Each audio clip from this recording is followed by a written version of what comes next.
Hormuz প্রণালী দিয়ে শুধু তেল না, তলদেশ দিয়ে বয়ে গেছে প্রযুক্তি কোম্পানিগুলোর ইন্টারনেটের তার। এবার এই কেবল ব্যবহারের জন্য ফি আদায় করতে চায় ইরান। কেবল অপারেটররা আইন না মানলে তাদের ব্যবসায় বাধা দেওয়া হবে, এমন সতর্কতাও উচ্চারণ করেছে তেহরান।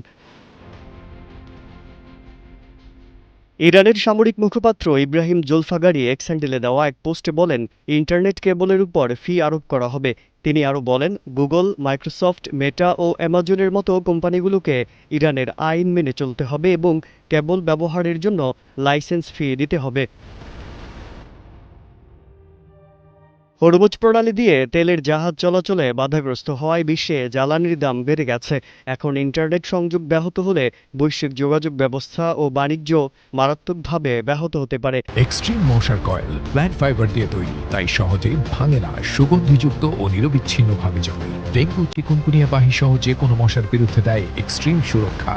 মধ্যপ্রাচ্য সহ এশিয়া ও আফ্রিকার একাংশে দেখা দিতে পারে ডিজিটাল বিপর্যয়, কারণ তেল ও গ্যাস রপ্তানি, ব্যাংকিং সেবা সহ আন্তর্জাতিক লেনদেন সবকিছুই এখন ইন্টারনেট নির্ভর।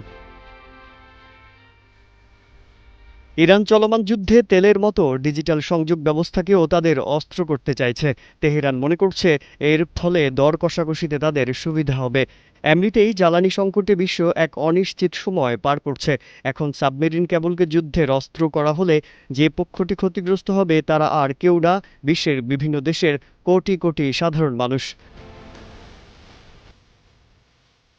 এবার এই রুটকে আধিপত্য বিস্তারে নতুন টোপ হিসেবে ব্যবহার করার কথা ভাবছে ইরান। তেহরানের রাষ্ট্র সমর্থিত ও সামরিক ঘনিষ্ঠ মহল থেকে এমন ইঙ্গিত পাওয়া গেছে। বিশ্বজুড়ে বৃহৎ প্রযুক্তি কোম্পানিগুলোর কেবল রয়েছে হরমুজ প্রণালীর নিচে। International desk, Kaler Kantho.